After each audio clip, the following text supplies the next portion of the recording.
wabarakatuh.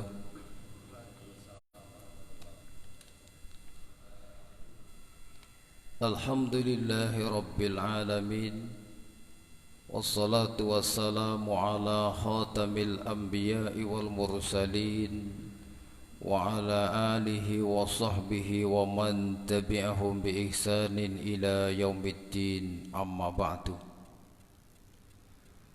Faqad qala Allah ta'ala fi kitabihil karim, a'udzu billahi minasy syaithanir rajim, inna anzalnahu fi lailatul qadr wa ma adraka ma lailatul qadr, lailatul qadri khairum min alfi syahr, tanazzalul malaikatu warruhu fiha biizni rabbihim min kulli amr, salamun hiya hatta matla'il fajr.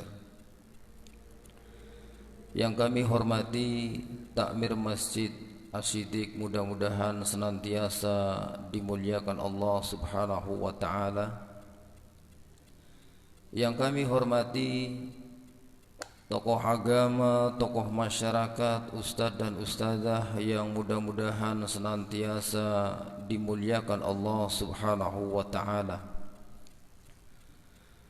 Yang kami hormati Bapak Ibu jamaah salat subuh dan jamaah pengajian rutin Sabtu pagi, mudah-mudahan senantiasa dimuliakan Allah Subhanahu wa taala.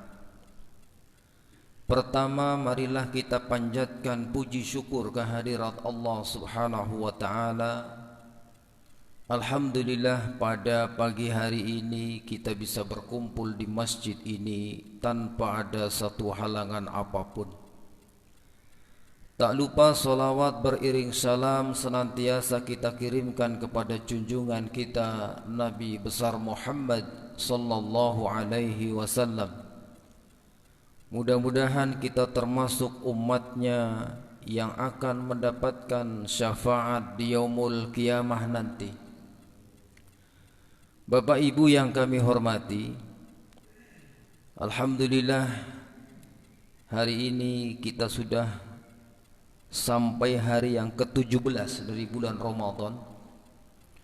Artinya tidak lama lagi kita akan memasuki 10 hari terakhir dari bulan Ramadan.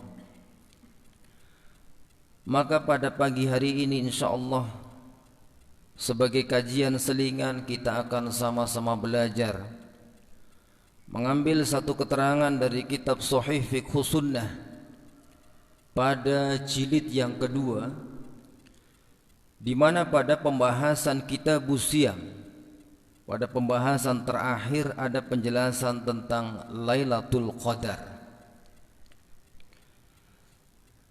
Dijelaskan di dalam kitab ini, Allah Subhanahu wa taala berfirman sebagaimana yang saya baca pada muqaddimah tadi, yaitu surat Al-Qadar. Dijelaskan waqad intazamat hadhihi suratul karimah, dan tersusun pada surat yang mulia ini jumlatan fadail li hadhihi lailah, terkumpul beberapa keutamaan-keutamaan terhadap malam Lailatul Qadar tersebut.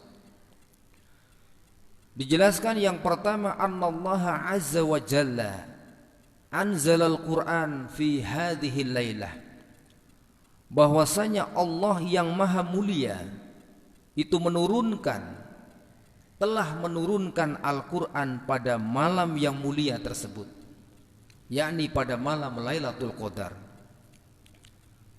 Lalu bagaimana ketika ada yang memperingati peringatan nuzul Quran itu malam 17? Kenapa bukan di 10 hari terakhir? Ketika kita mengambil keterangan dalam kitab tafsir Imam Ibnu Katsir, dijelaskan bahwasanya Al-Quran itu diturunkan pada tahap pertama jumlatan wahidatan, langsung 30 juz dari Lauhul Mahfud ke Baitul Izzah. Jadi langsung 30 juz Dari Lauhul Mahfuz ke Baitul Izzah di langit dunia. Kemudian dari Baitul Izzah diturunkan secara berangsur-angsur kepada Rasulullah sallallahu alaihi wasallam melalui perantaraan malaikat Jibril. Dan menurut pendapat jumhur, wahyu pertama diturunkan pada malam 17 Ramadan, yaitu surat Al-Alaq ayat 1 sampai 5. Artinya keterangan tersebut tidak ada pertentangan, karena wahyu secara utuh 30 juz turun pada Lailatul Qadar, yaitu dari Lauhul Mahfuz ke Baitul Izzah. Kemudian yang dari Baitul Izzah diturunkan melalui perantaraan malaikat Jibril kepada Rasulullah, itu yang diturunkan berangsur-angsur selama 23 tahun. Kemudian yang kedua, annallaha azza wa jalla azama sya'niha bi dzikriha, bahwasanya Allah yang maha mulia dan maha perkasa itu mengagungkan malam Lailatul Qadar dengan menyebutkan di dalam surat Al-Qadar tersebut, wa ma adraka ma Lailatul Qadar, dan tahukah kamu apa Lailatul Qadar itu? Jadi menunjukkan bahwa Allah mengagungkan malam tersebut. Kemudian yang ketiga, annal ibadata fiha khairun minal ibadati fi alfi syahrin laisa fiha Lailatul Qadri, bahwasanya ibadah yang dilakukan di malam tersebut itu lebih baik daripada 1000 bulan dibandingkan dengan ibadah di bulan selain bulan tersebut atau di selain Lailatul Qadar tersebut. Kemudian yang keempat, annal malaikata tatanazzalu fi hadhihi lailah, bahwasanya para malaikat itu turun di malam tersebut. Ketika dikatakan tatanazzalu birrahmati wal barakati was sakinati, para malaikat itu turun dengan membawa rahmat, membawa keberkahan dan membawa ketenangan. Wa qila tatanazzalu bikulli amrin qadahu Allahu wa qaddarahu li hadhihi sanah. Dan dikatakan pula turun para malaikat dengan membawa ketentuan Allah yang Allah takdirkan untuk malam tersebut. Takdir sanawat atau takdir yang bersifat tahunan. Ditentukan takdir kita di malam tersebut untuk 1 tahun. Berarti 1 tahun tersebut sampai 1 tahun yang akan datang. Kemudian dijelaskan di dalam kitab ini, annal amna wassalam yahillu fi hadhihi lailah ala ahli iman. Keamanan dan keselamatan atau kedamaian dan ketentraman itu akan menghampiri orang-orang yang beriman di malam tersebut. Wa taslimul malaikatu yatawalla alaihim fiha, yang mana keselamatan yang diberikan oleh Allah Subhanahu wa taala melalui malaikatnya dengan memberikan kepada mereka ahlul iman. Di dalam riwayat dari Abi Hurairah radhiyallahu anhu, Nabi sallallahu alaihi wasallam bersabda, "Man qama Lailatul Qadri imanan wa ihtisaban, ghufira lahu ma taqaddama min dambi." Barang siapa yang melakukan ibadah di Lailatul Qadar karena keimanan dan mengharapkan pahala dari Allah, maka akan diampuni dosa-dosa yang telah lalu. Kemudian dijelaskan di dalam kitab ini, Lailatul hiya, malam apakah itu? La syakka anna Lailatul Qadri fi Ramadan, tidak diragukan lagi bahwasanya malam Lailatul Qadar itu di bulan Ramadan. Dijelaskan di dalam surat Al-Qadar ayat 1, inna anzalnahu fi Lailatul Qadar, sesungguhnya kami telah menurunkan Al-Quran pada malam Lailatul Qadar. Kemudian di dalam surat Al-Baqarah ayat 185 ini menjadi taukid, penegasan atas surat Al-Qadar tadi. Syahrul Ramadan alladzi unzila fihi al-Qur'an. Bulan Ramadan yang dimana di bulan Ramadan tersebut diturunkan di dalamnya Al-Quran. Kemudian dijelaskan, wa amma tahdiduha, adapun tepatnya Lailatul Qadar itu kapan? Maka dijelaskan oleh Al-Hafidz Ibnu Hajar Al-Asqalani. Beliau penulis kitab Bulughul Maram dan juga penulis kitab Fathul Bari, Syarah Sahih Bukhari. Beliau menjelaskan, wa qad ikhtalaful ulama'u fi lailatul qadri ikhtilafan katsiran. Dan sungguh para ulama itu berbeda pendapat dalam hal tepatnya malam Lailatul Qadar itu. Dan ini banyak ikhtilaf, banyak perbedaan pendapat di kalangan para ulama. Bahkan beliau menjelaskan, fi dzalika aktsaru min arba'ina qaulan. Bahkan dalam hal tersebut kapan tepatnya malam Lailatul Qadar itu mencapai lebih dari 40 pendapat. Tetapi kemudian dijelaskan di dalam kitab ini, wal aksaruna ala annaha fil asril awakhir min Ramadan. Dan mayoritas para ulama berpendapat malam Lailatul Qadar itu di 10 hari terakhir dari bulan Ramadan. Berarti ini pun tanggal 17, berarti 12, 19, 20, berarti 3 hari lagi. Kemudian dijelaskan di dalam kitab ini, di antara yang menguatkan nas dalil dari Nabi sallallahu alaihi wasallam adalah Nabi sallallahu alaihi wasallam bersabda, fabtaghuha fil asril awakhir. Maka cari Lailatul Qadar itu di 10 hari terakhir dari bulan Ramadan.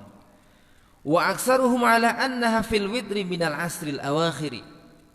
Dan kemudian mengerucut lagi pendapat ini, mayoritas para ulama berpendapat di malam-malam ganjil dari 10 hari terakhir dari bulan Ramadan. Sebagaimana sabda Nabi SAW, taharru lailatul qadri, carilah olehmu Lailatul Qadar fil witri minal asril awakhiri, di malam-malam ganjil dari 10 hari terakhir dari bulan Ramadan.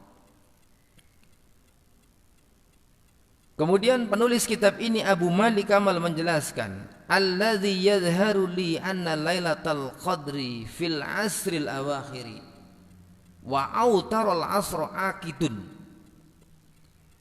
Jadi yang lebih zahir, yang lebih rajih menurut penulis kitab ini, Lailatul Qadar itu di 10 hari terakhir dan lebih ditekankan lagi, lebih dikuatkan lagi di malam-malam ganjil dari 10 hari terakhir bulan Ramadan. Hal ini dijelaskan di dalam riwayat dari Abi Sa'id. Nabi SAW suatu ketika berkhutbah kepada para sahabat. Beliau menjelaskan, inni uritu lailatal qadri summa anasituha. Sesungguhnya saya diperlihatkan Lailatul Qadar, kemudian saya dilupakan oleh Allah. Terus Kanjeng Nabi ini supek mau menceritakan tentang Lailatul Qadar, kemudian Nabi SAW dilupakan oleh Allah Subhanahu wa taala, dibikin lupa. Faltamisuha fil asril awakhiri fil witri. Maka kemudian Nabi SAW bersabda, carilah olehmu Lailatul Qadar di 10 hari terakhir pada malam-malam ganjil. Wa inni ra'aitu anni asjudu fi ma'in wa tinin. Dan sesungguhnya saya melihat saya bersujud di air dan tanah. Artinya bukan berarti Rasulullah itu terus silem niku mboten, tapi masjid pada saat itu masih terbuat dari pelepah kurma. Masjid ketika itu masih sederhana, tidak semegah masjid sekarang. Tidak beralaskan keramik tetapi hanya beralaskan tanah. Maka ketika hal ini dijelaskan oleh Abu Sa'id, matarna lailata ikhda wa isrina, pada malam 21 itu kebetulan hujan, turun hujan. Fa waqafal masjid fi musalla Rasulullah sallallahu alaihi wasallam, maka masjid yang dipakai untuk sholat oleh Rasulullah sallallahu alaihi wasallam itu basah. Fa nazartu ilaihi, maka sahabat ini melihat Nabi sallallahu alaihi wasallam wa qad insarafa min salati subhi. Begitu Nabi sallallahu alaihi wasallam selesai salat subuh, wa wajhihi mubtallun tinan wa ma, dan ternyata wajah Nabi sallallahu alaihi wasallam itu ada terkena tanah dan terkena air. Artosipun nek cara kula panjenengan niku wajah Kanjeng Nabi niku wonten lemah ceblik, sebab sujud lemah kondisine niku mungkin gejer cara kula panjenengan karena masjidnya belum seperti sekarang. Kemudian ikhfa'ul lailatul qadar. Kenapa disembunyikan Lailatul Qadar ini? Artinya dirahasiakan tepatnya kapan. Wa innama ahfayat Lailatul Qadri liyajtahidal ibad fit ta'ati fi jami'il layali. Jadi disembunyikannya Lailatul Qadar itu, dirahasiakannya, tidak dijelaskan tepat waktunya kapan, supaya seorang hamba itu bersungguh-sungguh untuk taat kepada Allah, beribadah kepada Allah di semua malam. Jadi kulan panjenengan nek kelasnya kayak dewek menungsa akhir zaman kok wis diwe ngerti tanggal malam selawe. Nah, kelasnya kata niku mungkin Masjid As-Siddiq malam selawe bisa ora muat. Wong padha iktikaf kabeh. Lah mungkin bar kuwe blas kosong. Mau pikirane nyong wisuri Lailatul Qadar lah wis insyaallah iki wis luwih apik timbang 1000 bulan. Berarti nek 1000 bulan nek kula etung karo kalkulator 83 tahun. Berarti kaya ngibadah lebih apik timbang 83 tahun. Oh, baru gue langsung menganak ayam-ayam, Pak. Ayam-ayam, wah tenang nih, saya sudah punya pahala 83 tahun nih. Padahal umurnya gelem-gelem ora tekan, Pak. Nah, sebenarnya ini untuk memberikan motivasi kepada umat Nabi Muhammad yang umurnya pendek-pendek, untuk mengimbangi umat-umat sebelumnya. Umat-umat rini ku umure ana sing 300 tahun, 500 tahun, bahkan sampai 1000 tahun. Sementara umat Nabi Muhammad, beliau menjelaskan baina sittina was sab'ina, antara 60 dan 70 tahun. Jadi nek ana sing umure wis lebih kan 70 tahun niku pun bonus, Pak. Wonten sing pun lebih kan 70. Dereng iki. Oh, dereng ketone nom-nom tapi jenggotnya sudah putih ya. Nah, jadi kalau ada yang sudah lebih dari 70 tahun sudah bonus. Kados bapak kula niku umure wis 74 tahun, berarti wis bonus 4 tahun niku. Masya Allah. Walaupun masih ada yang kadang sampai 100 tahun. Wah, itu bonus luar biasa. Seperti orang Pucang Sidakarsa dulu ada yang sampai 102 tahun. 102 tahun baru meninggal. Masya Allah. Jadi saya tahu kebetulan saya suruh meruqyah karena sakit, tapi kok orang meninggal. Nah, dikhawatirkan ada sesuatu. Saya ruqyah. Nah, di ruqyah enggak reaksi wong orang dia apa-apa kan. Akhirnya qadarullah, terus kalau tidak salah itu 1 minggu setelah itu meninggal. Ya memang takdirnya wis mangsane meninggal loh. Memang sudah saatnya. Tapi luar biasa, bonusnya luar biasa. Jadi untuk mengimbangi itu, umat Nabi Muhammad SAW diberikan 1 malam yang ketika beribadah di malam tersebut nilainya lebih baik daripada 1000 bulan. Kemudian dijelaskan di dalam kitab ini, fahadha huwa sir fi adabi ta'yinuha. Ini adalah rahasia kenapa tidak dijelaskan. Wali'illihi yashiru ila hadza qaulan Nabi sallallahu alaihi wasallam. Dan ini yang menjadi isyarat ini kenapa malam Lailatul Qadar itu dirahasiakan. Nabi SAW bersabda, inni kharajtu li ukhbirakum bilailatil qadri. Saya keluar ingin menghabarkan kepadamu tentang Lailatul Qadar. Kanjeng Nabi niku medal ketemu para sahabat kepengin cerita babagan Lailatul Qadar. Masih ada dalam ingatan Rasulullah kapan tepatnya Lailatul Qadar itu. Fatalaha fulanun wa fulanun. Kemudian ada si fulan dan si fulan bertengkar. Nek cara kulan panjenengan niki padu, Pak. Berdebat. Wonten tiyang kali sing kebetulan berdebat, farufiat. Lalu ketika itu Kanjeng Nabi konsentrasinya buyar, Pak. Langsung hilang. Yakni rufi'a ilmuha. Artinya diangkat ilmu tentang Lailatul Qadar. Kanjeng Nabi dilupakan. Sebab ana wong sing bertengkar niku wau. Ana sing debat niku wau. Wa asa ayyakuna khairul lakum. Kemudian Nabi SAW bersabda, mungkin itu lebih baik bagimu. Faltamisuha, maka cari Lailatul Qadar itu di malam-malam terakhir atau malam 10 hari terakhir. Jadi mulane bulan panjenengan mendekati lebaran niku justru kedah semakin semangat, lebih semangat. Ilham insyaallah nek teng Masjid Asidik niki ketinggalan niki semakin kesini semakin ramai. Tapi sudah ada beberapa masjid-masjid yang sudah mendekati lebaran nih, baru pertengahan puasa itu sudah mulai susut, softnya maju ke depan. Aja maning kok badan kurang seminggu wis mulai sibuk gawe gorengan, sibuk gawe pacitan, sibuk ngelabur rumah dan lain sebagainya. Ya boleh saja gawe kue ya boleh, gawe gorengan ya angsal, terus ugi ngecat umah ya uli. Tapi bulan panjenengan kedah ingat bahwa itu waktu-waktu yang istimewa. Di 10 hari terakhir sisihkan waktu untuk ibadah. Jadi nek bulan panjenengan niku mangsan-mangsan cara niku wis ibarat cara perang niku wis gari menange tok kae kowe. Munggo gari menang apa ora. Kemudian dijelaskan, kaifa yataharil muslim Lailatul Qadar. Bagaimana cara seorang muslim itu mencari Lailatul Qadar? Hadhihi lailatul mubarakah man khurmiha faqad khurimal khair kullahu. Malam Lailatul Qadar ini adalah malam yang penuh keberkahan.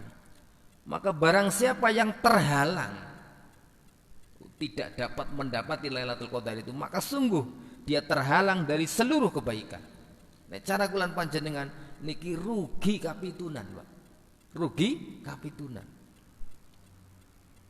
Kemudian dijelaskan, lidzalika yanbaghi lil muslim al harisu ala taatillah. Seyogyanya seorang muslim itu bersemangat untuk taat kepada Allah. Ayyahyiha imanan wa tama'an fi ajrihal azim. Di 10 hari terakhir tersebut bangun malam, menghidupkan malam-malamnya dengan keimanan, juga dalam rangka tamak terhadap pahala Allah yang besar. Bahasa kelan panjenengan semangat, lebih semangat. Tamak niku napa? Nah, lebih semangat. Nek diarani rakus niku mboten patut nggih. Ya sebenarnya artinya tamak itu rakus, tapi rakus terhadap pahala Allah yang besar. Wa yajtahida fil asril awakhiri uswatun bin Nabi sallallahu alaihi wasallam. Dan kita bersungguh-sungguh di 10 hari terakhir tersebut dalam rangka mencontoh Nabi sallallahu alaihi wasallam. Di mana di dalam riwayat dari Aisyah radhiyallahu anha ia berkata, kana Rasulullah sallallahu alaihi wasallam yajtahid ma la yajtahidu fi ghairiha. Rasulullah sallallahu alaihi wasallam bersemangat di 10 hari terakhir tersebut yang semangat ini tidak didapatkan di malam-malam yang lainnya. Artosipun lebih semangat. Wa alaihi ayyaksara minal qiyami fi hadhihi layali. Kemudian Nabi SAW lebih banyak untuk beribadah di malam-malam tersebut. Wa ayyatazilan nisa. Bahkan beliau menjauhi istri-istrinya, sing dimaksud tidak melakukan jima di 10 hari terakhir dari bulan Ramadan. Wa yahussu ahlahu 'ala ta'ah, kemudian menganjurkan keluarganya, istrinya untuk taat kepada Allah. Di mana di dalam riwayat Aisyah radhiyallahu anha dijelaskan, kana Nabi sallallahu alaihi wasallam idza dakhala al-'asri shadda mi'zari. Nabi sallallahu alaihi wasallam ketika sudah masuk 10 hari terakhir, beliau mengencangkan ikat pinggangnya. Wa ahya lailuhu, kemudian menghidupkan malam-malamnya. Wa aiqadha ahlahu, dan membangunkan keluarganya. Kemudian ad-du'a fiha wa yastahabbu ad-du'a fiha wal iksaru minhu, la siyama bid-du'a'il waridi fi hadis Aisyah radhiyallahu anha qala. Kemudian dianjurkan untuk berdoa dan memperbanyak doa di 10 malam terakhir dari bulan Ramadan tersebut. Terutama kita dianjurkan memperbanyak doa sebagaimana yang dijelaskan di dalam riwayat dari Aisyah radhiyallahu anha. Allahumma innaka afuwun tuhibbul afwa fa'fu anni. Dan niku kula panjenengan donga liyane nggih donga sing niku lebih kathah, Pak. Allahumma innaka afuwun tuhibbul afwa fa'fu anni. Allahumma innaka afuwun tuhibbul afwa fa'fu anni. Insyaallah pun apal sedaya nggih. Nah, sing dereng apal ngapalaken mumpung urung mlebu malam selikur. Kemudian alamatul Lailatul Qadar, ciri-cirinya malam Lailatul Qadar. Dijelaskan di dalam kitab ini, ciri yang pertama ayyakunal jawu munasiban warrihu sakinah. Cuacanya sedang, anginnya tenang. Jadi mungkin kalian panjenengan nang 10 dina terakhir nek wonten satunggaling dalu sing cuacane iku yo kepena sedang. Terus angine tenang. Nah, niku kalian panjenengan mungkin ini. Tapi terus aja ngesuk terus prei, Pak. Biasanya terus wah sulih. Ngesuk prei lah ampun, Pak. Jadi kita tetap bersemangat karena apa? Bisa jadi malam ini, bisa jadi malam besok, bisa jadi malam besoknya. Terus niku. Tapi niki ciri mawon. Ciri niki wonten nas dalilipun. Jadi cuacanya sedang, kemudian anginnya tenang. Di dalam riwayat Ibnu Abbas ia berkata Rasulullah sallallahu alaihi wasallam bersabda, Lailatul Qadri lailatun samhatun. Malam Lailatul Qadar itu malam yang tenang, toliqatun, yang segar, atau sipun segar niku cerah. Jadi orang mendung, orang udan, orang angin puting beliung niku mboten, tapi tenang, segar. La haratan wala baridatan, tidak panas, tidak dingin. Artosipun ora panas banget, ora adem banget. Tusbihu samsu sabihataha du'aifatan hamra. Kemudian di pagi hari cahaya matahari itu kemerahan tetapi lemah. Artosipun mencorong penter tapi mboten panas banget. Artinya cahayanya tidak terlalu panas. Kemudian at-tuma'ninatu was-sakinatu allati tanzilu bihal malaikah, ketenangan dan keheningan yang mana diturunkan para malaikat. Fayahsinul insan bituma'ninatil qalbi, lalu dihiasi manusia itu dengan ketenangan hati. Wengine rasane adem, tentrem, rasane nyaman, Pak. Jadi nek wengi niku kok gemrungsung kabeh iku ya. Wah, berarti iki mboten ketinggalan. Jadi malamnya itu tenang, hatinya juga tenang. Wa yajidu man insaraha sadra wa ladzatal ibadah fi hadhihi lailah. Kemudian didapati juga manusia itu berlapang dada. Kemudian adanya ladzatil ibadah, adanya kenikmatan ibadah. Ibadah niku rasane semangat, nikmat. Mungkin wis salat tarawih 11 rakaat. Wah, si pengen season kedua 11 rakaat 1 juz. Masih kurang maning. 11 rakaat maning. 3 juz. Waduh, gempeleng. Artinya rasanya nikmat ibadah itu. Nah, ini bisa jadi itu malam Lailatul Qadar. Walaupun yang mendapati Lailatul Qadar itu tidak harus yang satu malam suntuk beribadah. Niku mboten, Pak. Jadi begini. Umpamanya taruhlah malam 25 Lailatul Qadar. Kemudian ada seseorang yang beribadah. Umpamanya satu contoh, dia sholat isya, kemudian sholat tarawih. Setelah itu dia tidur, tangi-tangi sahur, Pak. Ternyata itu malam Lailatul Qadar, orang tersebut sudah dianggap mendapatkan Lailatul Qadar. Cuma tentu beda, Pak. Kalau sing lek-lekan iktikaf niku benten, Pak. Benten. Cuma keutamaannya beda, tetapi dia dianggap sudah mendapatkan, siapapun yang beribadah di malam Lailatul Qadar. Kemudian selanjutnya, qad yarahal insanu fi manamihi kama hasala li ba'di sahabah. Kadangkala, karena dalam kaidah bahasa Arab ketika qad bertemu dengan fi'il mudhari artinya itu kadang-kadang. Kalau qad bertemu dengan fi'il madi itu artinya pasti. Tapi qad ketemu fi'il mudhari, qad yaraha, itu artinya kadang-kadang. Kadang-kadang manusia itu melihat Lailatul Qadar di dalam mimpinya. Sebagaimana ini pernah dialami oleh para sahabat. Tapi ngimpine niku ngimpi sing kira-kira mboten bertentangan karo syariat. Lah nek ngimpine bertentangan karo syariat niku berarti bisikan setan. Momane diimpeni, wah Arif, kowe etungane kok wis etungane kelasnya wis tingkat makrifat, berarti wis ora perlu ibadah maning. Wah iku berarti bisikan setan. Tapi ngimpi sing bertepatan dengan apa yang dikehendaki Allah dan Rasulnya. Kemudian juga lil ammati haula alamati lailatul qadri khurafatin kasiratin. Di tengah masyarakat awam itu ada tanda-tanda Lailatul Qadar yang ternyata itu mengandung hurufat yang banyak. Tanda Lailatul Qadar yang tidak benar, walaupun ini banyak keterangan beredar, tetapi ini mengandung hurufat.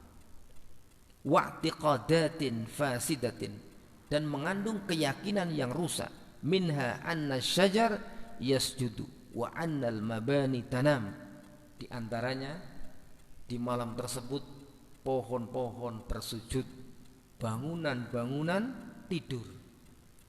Nah, niki ciri-ciri niki berarti ciri-ciri yang mengandung hurufat.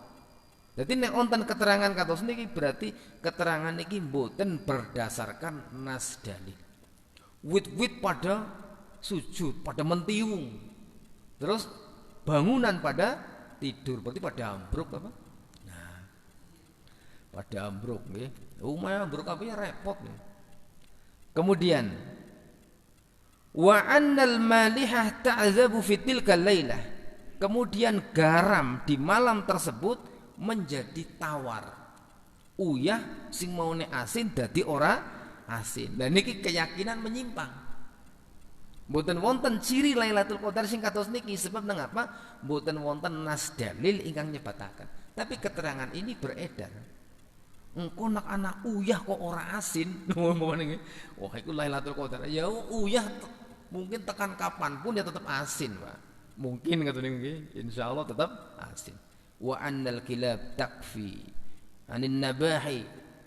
Kemudian guguk-guguk, anjing-anjing tidak lagi kuat untuk bergonggong, tidak kuat menggonggong.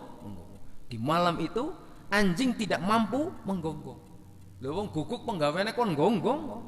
Nah, ini juga keyakinan menyimpang. Jadi di malam Lailatul Qadar itu tidak ada ciri yang demikian ini. Lah kalaupun anak guguk sing ora bisa menggonggong, mungkin anu guguk keloloden. Nah, mungkin kan kata niku nggih. Jadi ini diantara keyakinan yang menyimpang.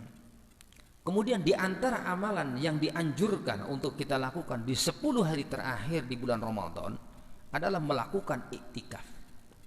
Dijelaskan di dalam kitab ini, al-iktikafu huwal iqamatu 'ala syai'. Iktikaf adalah berdiam diri di satu tempat.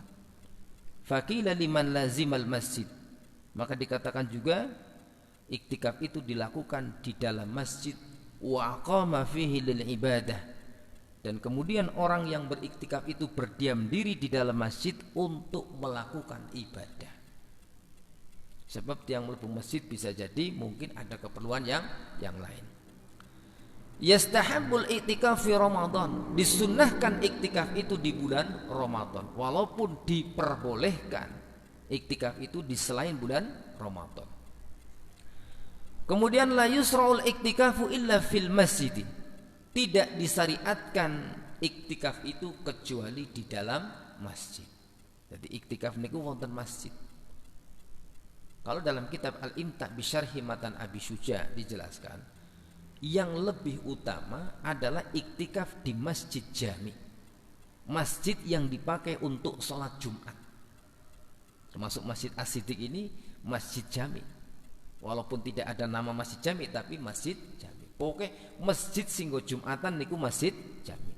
Lalu di musola boleh apa tidak? Di surau dilanggar. Kalau itu menjadi tempat untuk sholat berjamaah masyarakat secara umum boleh. Musola langgar niku angsal. Kemudian wa yusra'u iktikafun nisa bi syartaini, dan disyariatkan iktikaf bagi wanita dengan dua syarat. Syarat yang pertama izni zaujiha, diberikan izin oleh suaminya. Njaluk izin maring garwane. Wong arep iktikaf ora diizini nang si lanang aja nekat. Engko ganjaran iktikaf uli 100, dosane 500. Wah niku kan tekor nggih, tombo. Aja mentang-mentang wah nyong wis ngaji bab iktikaf iki, nyong kudu iktikaf. Lah sing lanang niku kleres dalu niku lagi butuh. Bali merantau. Ya aja nekat. Aja nekat. Syukur-syukur suami istri semuanya iktikaf. Yang kedua, alla yakuna fi i'tikafiha fitnatun, hendaklah di dalam iktikafnya itu tidak ada fitnah. Tidak ada fitnah. Fal mar'atu ya'takifu ma lam yakun fi i'tikafiha fitnatun. Jadi seorang wanita itu beriktikaf ketika tidak ada fitnah. Artinya masjidnya ada tempat tersendiri. Kalau di Masjid As-Siddiq biasanya ada tempat tersendiri, nanti ditutup. Artinya tidak bercampur antara laki-laki dan perempuan, insyaallah. Jadi kalau terutama insyaallah sing mboten wonten fitnah ya nini lah.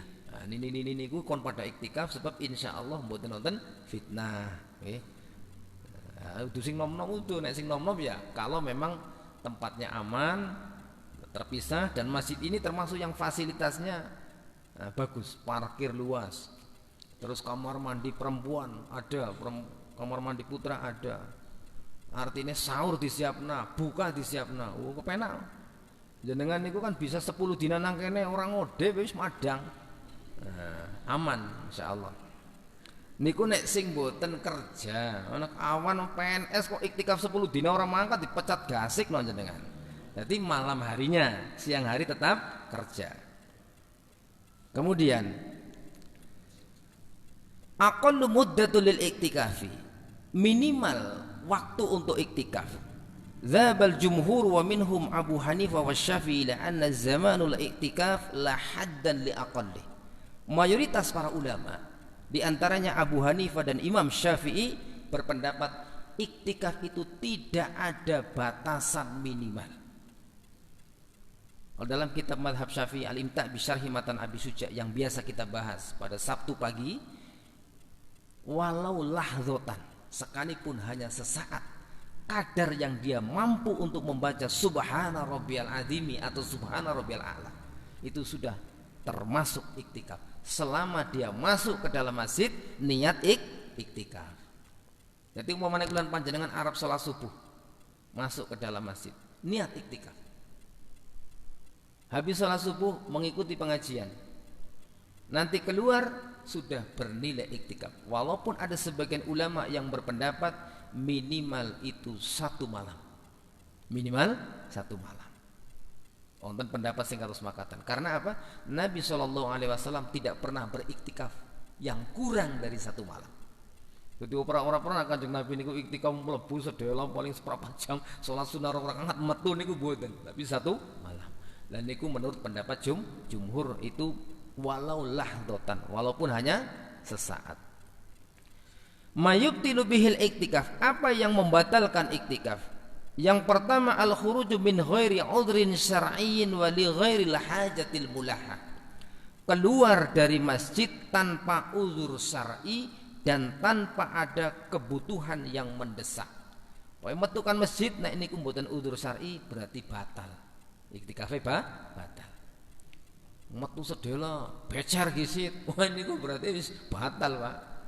Artinya apa? Nanti masuk ke masjid lagi harus niat iktikaf lagi.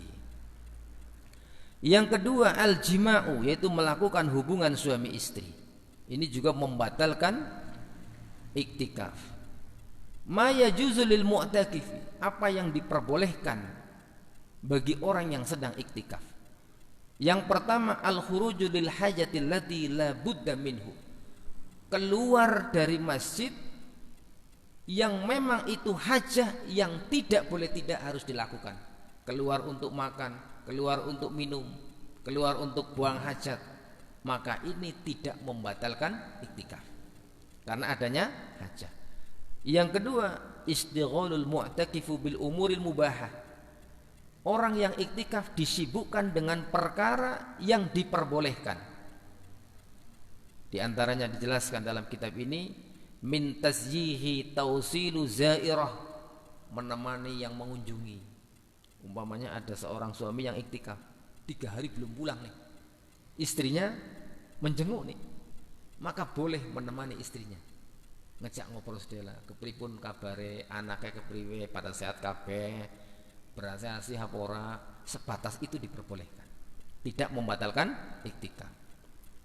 Kemudian ziaratul mar'ah lil mu'takifi, diperbolehkan seorang wanita mengunjungi orang yang sedang iktikaf, mungkin saudaranya atau suaminya. Wa khulfatul mu'takif bi zaujatihi, kemudian ketika mengunjungi itu berduaan dengan suaminya, artinya bertemu untuk ngobrol.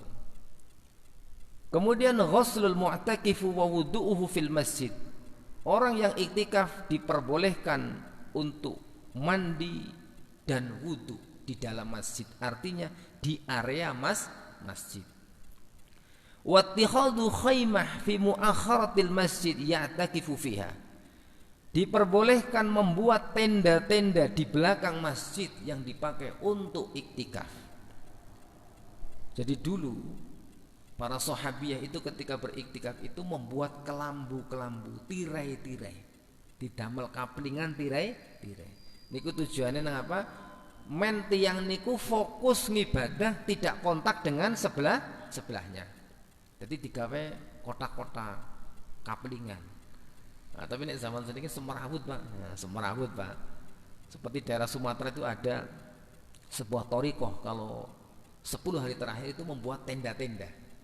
Dan itu ibu-ibu yang melakukan itu, ibu-ibu.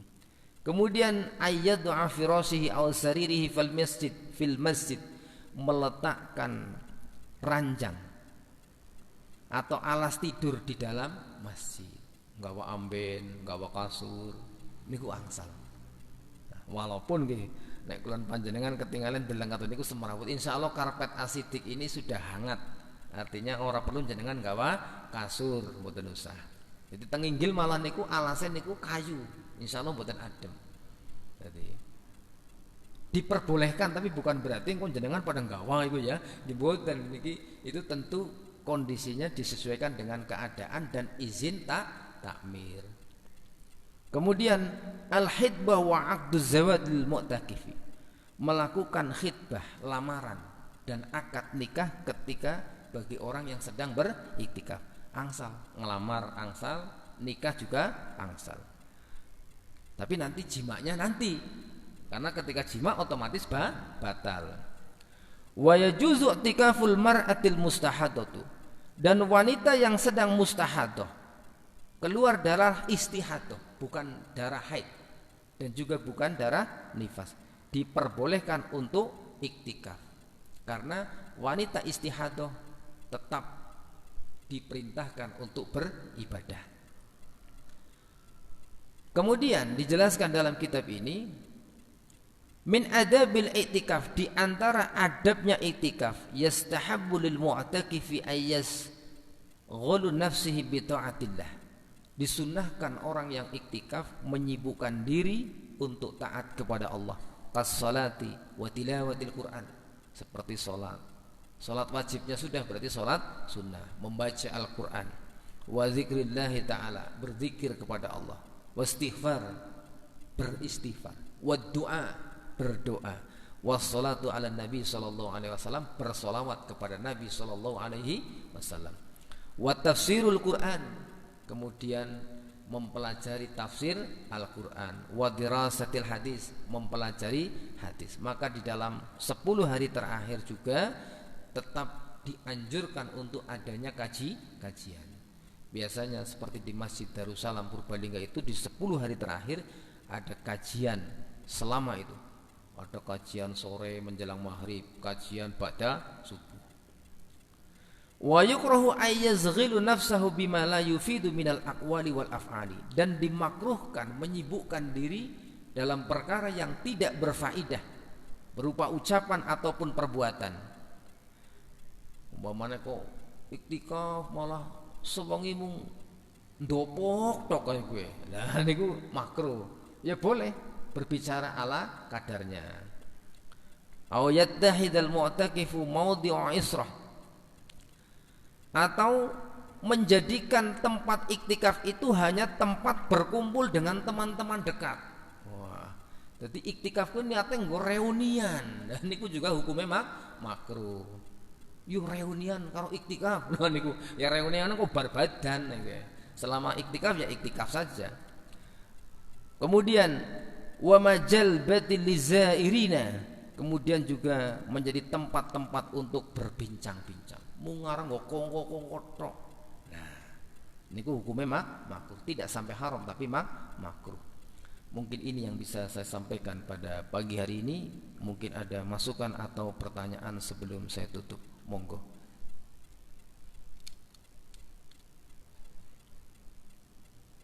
Sampun suruh wonten napa mboten iki?